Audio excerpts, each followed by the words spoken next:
Hello. Hope this is working. Looks like we've been on for just a few seconds.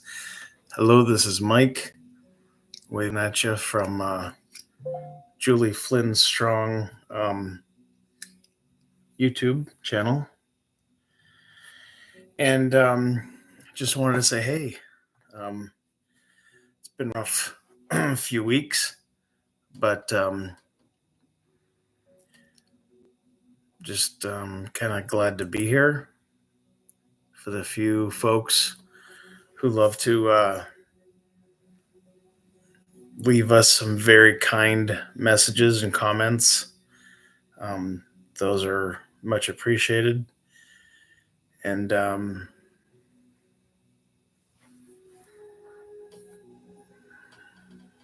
got my hair cut way too short a couple weeks ago. Doesn't matter. I'm smiling only because the boys, our boys, are doing really decent. They're just adjusting so well. And I know they got to be hurting on some level, right? I get that. And I'm always offering my daddy services, to let them know that they're loved and they're special and that they matter in this world and that their mother adored them. And I'm careful to, is the video, I hope the audio is working. It looks like it is. Looks like I don't have any, anyone watching just yet, which is fine. I'm sure you can watch us later, I believe. So, anyway, watching them deal on a daily basis and compartmentalize, if I said the word right,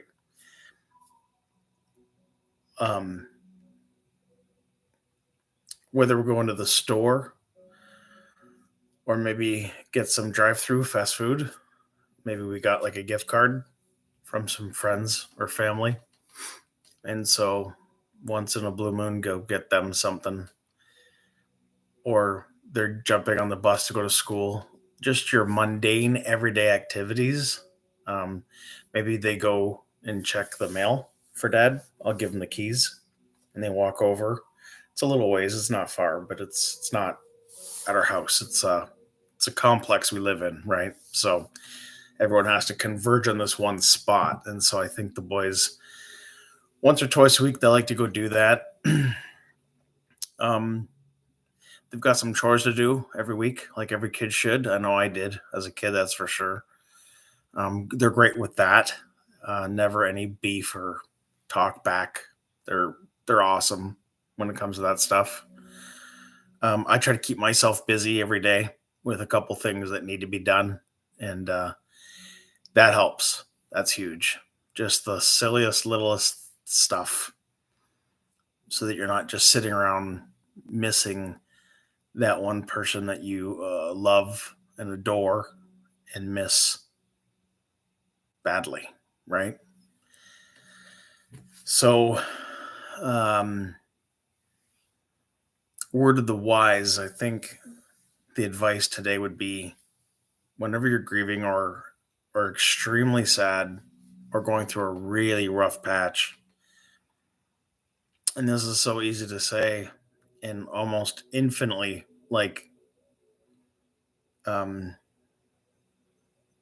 hard to do. And that is, and I have to remind myself every day. So if I forget, you folks remind me, hold my feet to the fire. And that's simply to develop a system, a schedule, volunteer, even if it's just once a month, if not once a week. And I'm looking into that, by the way. This week, I'm looking into a certain volunteer that isn't much at all, but I know it'd be great for my heart. And it's through the church. So I'm looking forward to that. Doing a couple chores a day just to keep the house in really good shape. Because if you just do one or two chores a day, that will keep the house very presentable. Very presentable. So if you do get that rare visitor, which we never do, at least the place is looking sharp, and you can be proud of that um, to a degree. But it also teaches the boys that keep your house tidy. Keep your home. Just because you're grieving, just because you're whatever, doesn't mean you should let that go. And it's not doesn't make you a horrible person if you do let it go.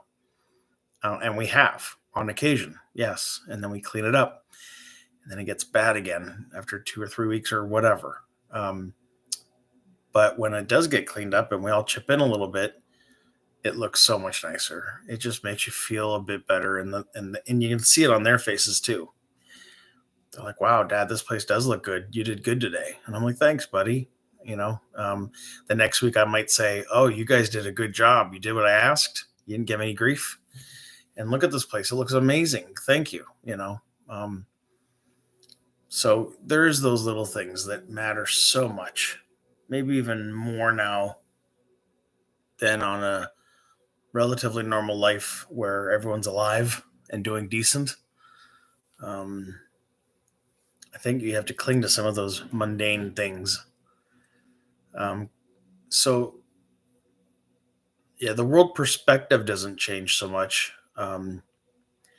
You're sad that the world is not grieving with you, that they didn't know your wife. They don't know what they're missing. Boy, if only you knew. And you don't. And the world doesn't end because your partner passes away.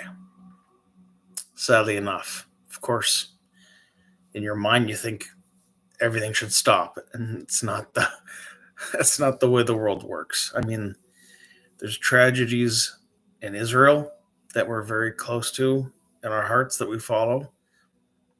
Pain that I can't begin to fathom. And you can't measure them. Like they're going through so much more than you, right? Of course they are. I get that. I absolutely get that. We have a beautiful home and it's relatively very safe right now. Um, I see we got a couple viewers. Not sure if you can message in the chat or not. I think that's set up, so let me know if it is or not. I got one chat here from Money. Hey, how are you? How is your health now, sir? Well, thank you for that question. I appreciate that. I feel fine. It's so easy to say that, right? But when your legs from the knees down, you can't feel them at all. You walk around like an old person because you're sensitive a little bit. Your spider senses, if you will, a little Spider-Man cliche. You're a little bit, just a tiny bit, little paranoid and a little bit off.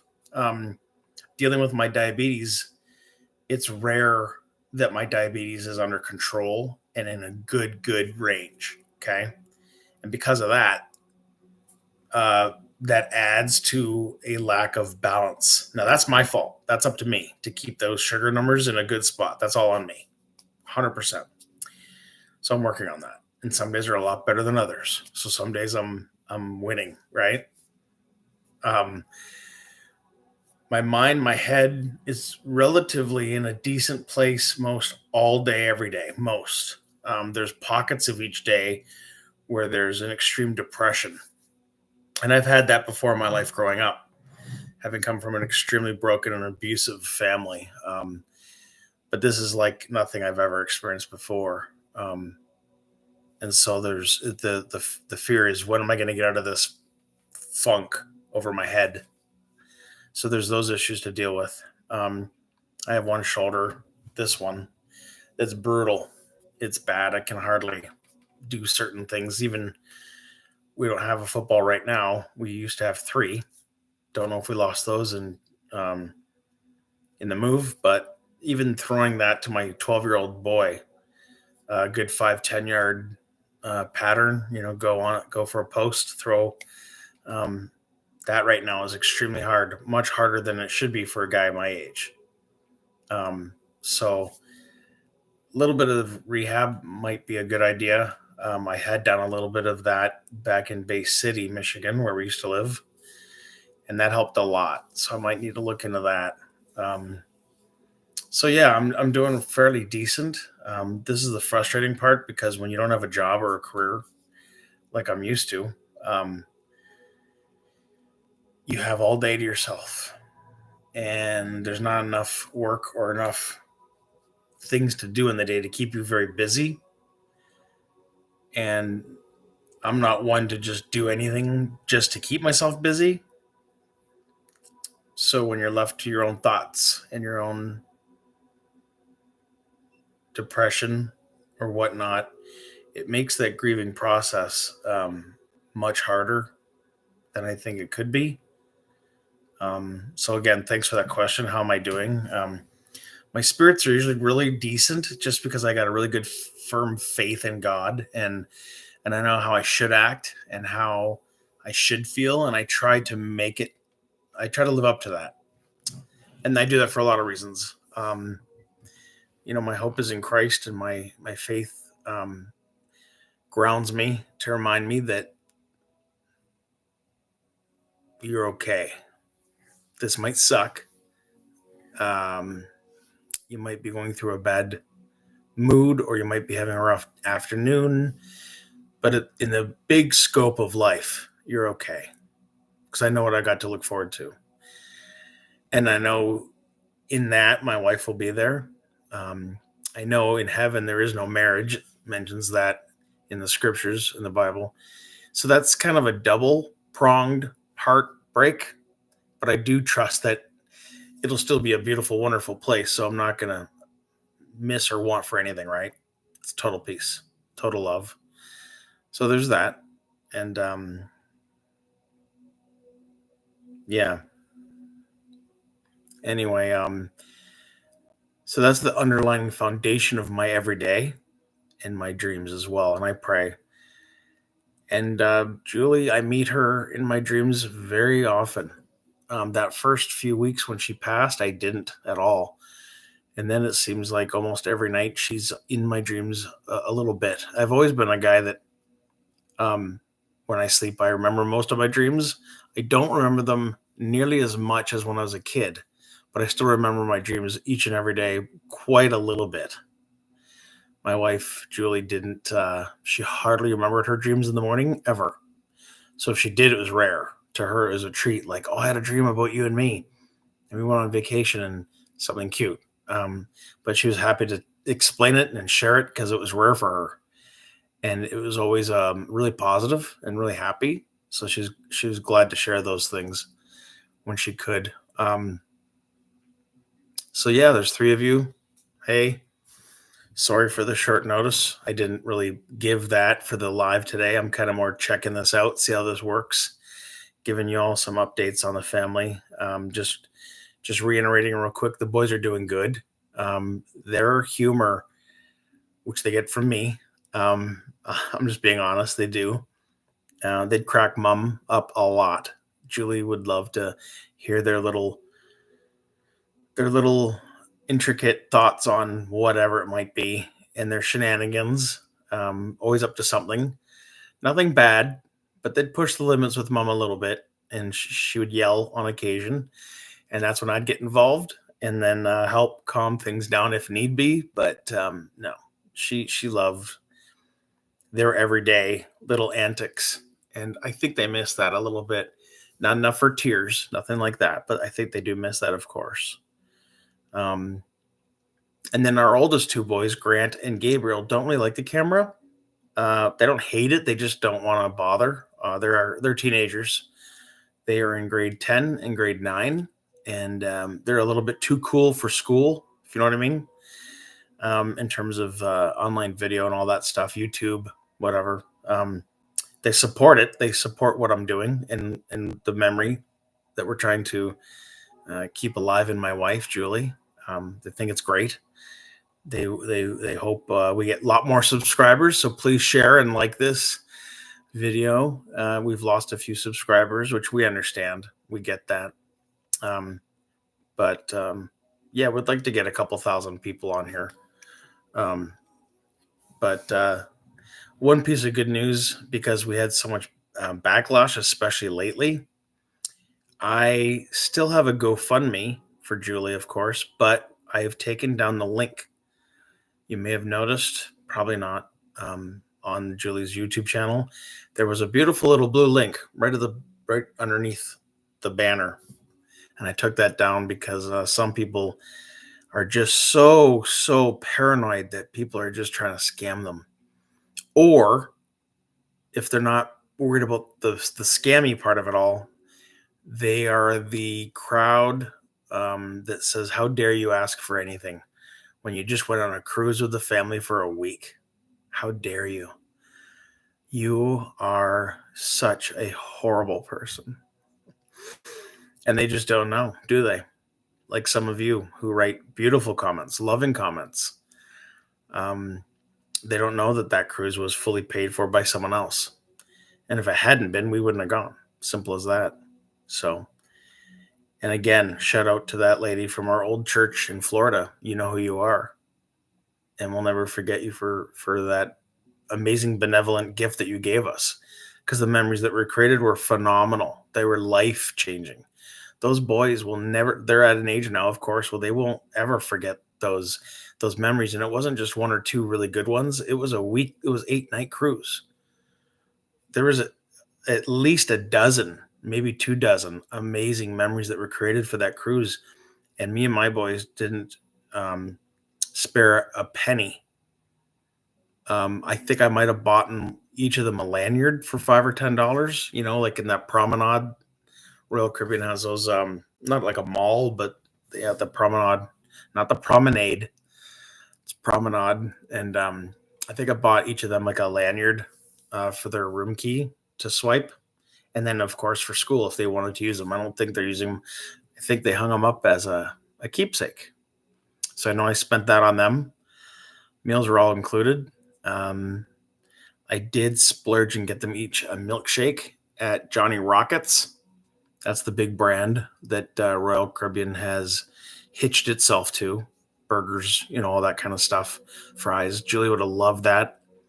That's not included in the cruise, and so it's extra per person, one-time fee. And when you do that fee, you can have extra. You can have an extra burger or two or three. It's crazy. Fries and even milkshakes during that sitting. Of course, you don't get it the next day. That's a new price or a new charge. But we all went for one afternoon, and I remember buying that for them. Again, if you know Julie, there's something that she loves her potatoes. I like them a lot, right? I do. But she loves her potatoes. Mashed potatoes, loaded, garlic, you name it, fries. But if you make a good quality French fry and it comes to her plate or her seat and it's steaming hot, I prefer warm food, of course. I want a well cooked, decent cooked meal. But if it came to the plate with smoke coming off the plate or a little sizzle or something to that effect, or touch the plate and it's kind of hot, or she touches a fry and her lips are like, ooh, that's hot. She gets so excited. I'd be impressed, sure, but it's not a big deal. She'd be like, "Oh, honey, oh, these are hot. Ooh," and she'd get all excited. She'd blow on it a couple times, dip it in ketchup or whatever she's using, and she'd be like, "Oh, this is so good. Light salt, just a bit, because it's not good for your health."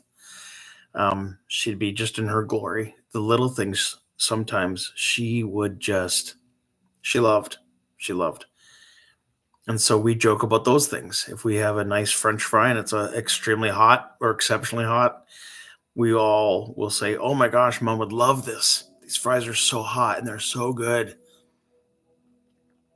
And that's just one example of what we um, reminisce on a very regular basis, or as much as we can. So, yeah, so the boys are doing good. And so I took down that GoFundMe link because I don't want people to think that we're all about that. And no one's really donated, to be honest, in the last 3 months.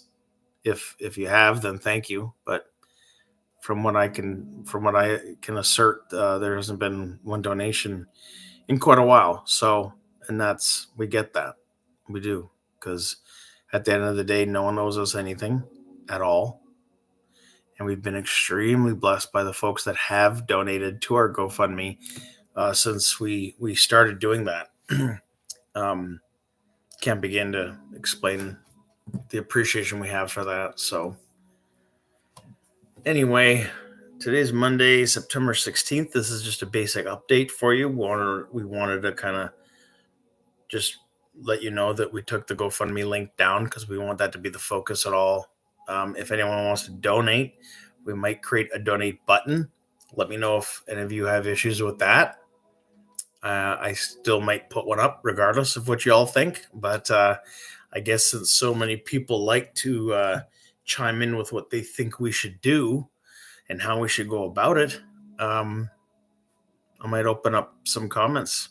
If you can politely, with some love in your heart, maybe share what you think, that'd be great, as opposed to condemning or judging. That'd be nice. But always up for some good constructive um, thoughts in that regard. So, but yeah, no trips coming up. Nothing that's, we're just focusing on the basics: paying rent, paying our bills, and feeding the boys. Our EBT, we were getting a very handsome, very, wow.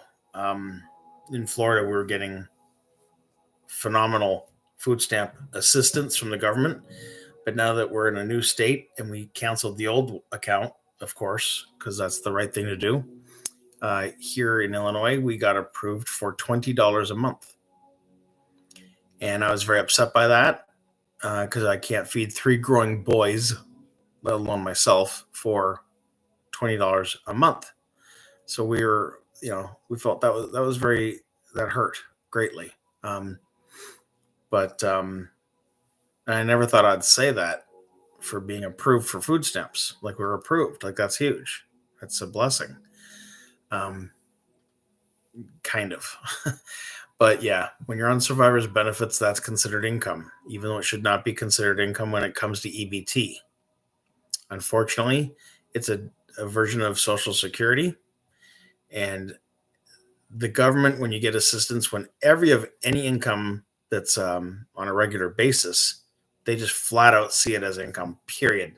They don't care where it's from, why you're getting it. And I think when it's survivor's benefits, if that's the only thing you're earning, no other work, because I'm not able to do that right now with doctor's orders. You might think I can work. I appreciate that. Thank you. That's a compliment. That means you think, good things on me, but that's not the case. So if able to prove that you're not working and you're not able to work, I'm actually in the process of looking into getting disability, which would be huge right now because that alone would feed the family.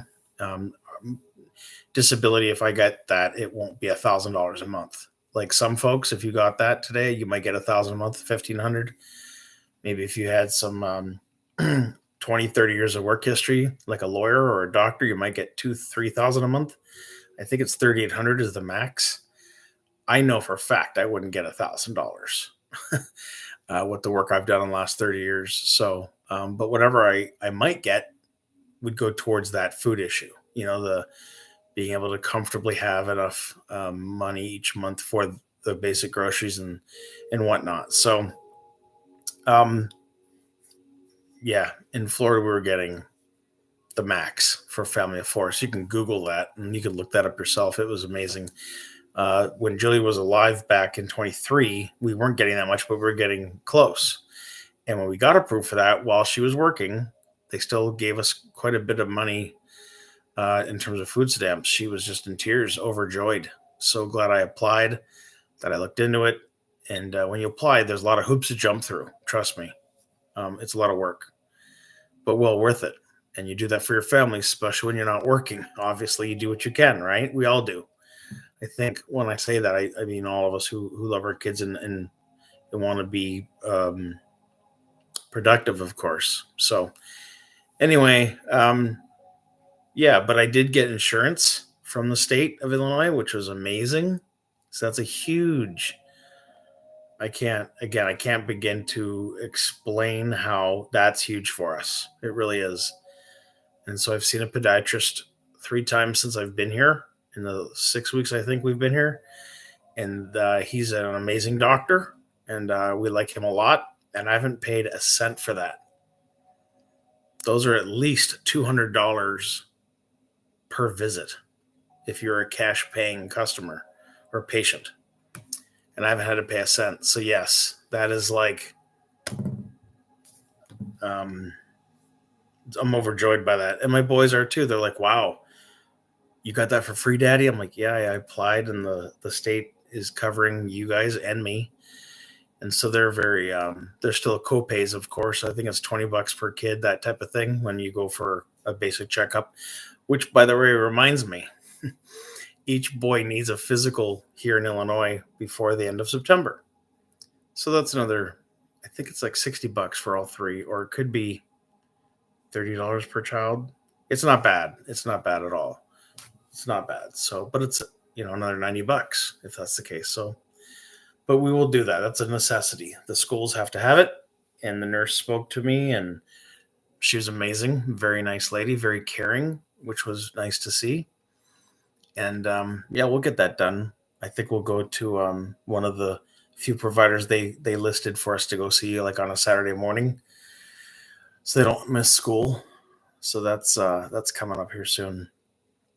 Can't believe it's almost October. And that's going to get rough because October is our anniversary.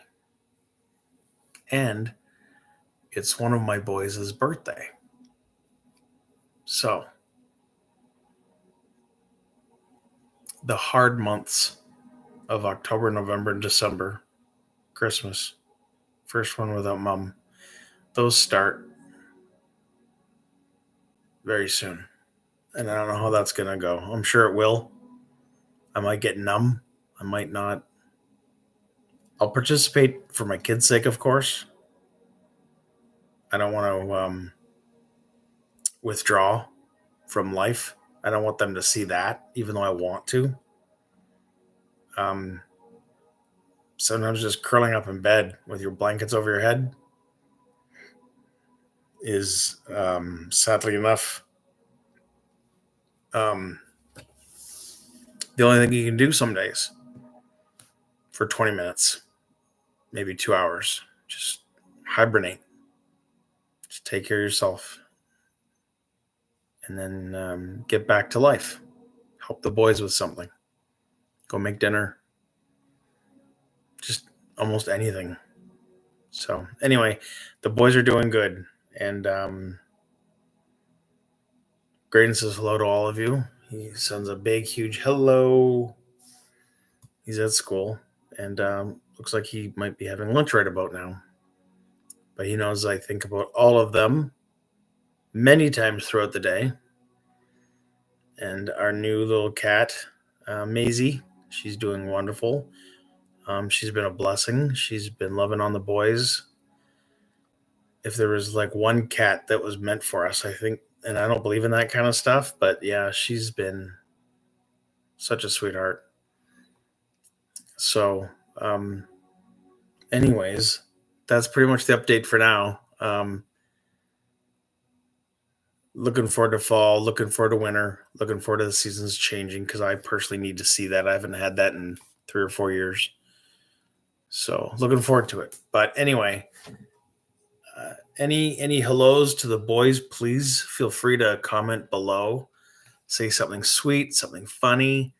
If you have a story to tell, or just some words of advice for them or me, you're more than welcome to share that. I look forward to those comments. But anyway, I'm going to try to get this ended here in 30 minutes, and that's coming up. So me and my boys love you. I know Julie, if she was here, she'd be like waving, hi, love you. For the few of you that care, for the few hundred, maybe a few dozen, who knows. But share this, like it. We'd appreciate that. That helps YouTube let us know, right, that there's an interest, and we hope there is. And for my boys in the future, if you see this, don't laugh too hard at Dad. again, that's one reason why we're doing this. It's cathartic, it's healthy, but it's also a memory of something you can have for when or if I'm gone. And hopefully that won't be for a long time because I'm only 50. And like I've said, I feel relatively good, but you just don't know, guys. So, regardless what happens, remember to love and allow yourself to be loved. And hope you all have a great week. And we'll talk soon. Cheers.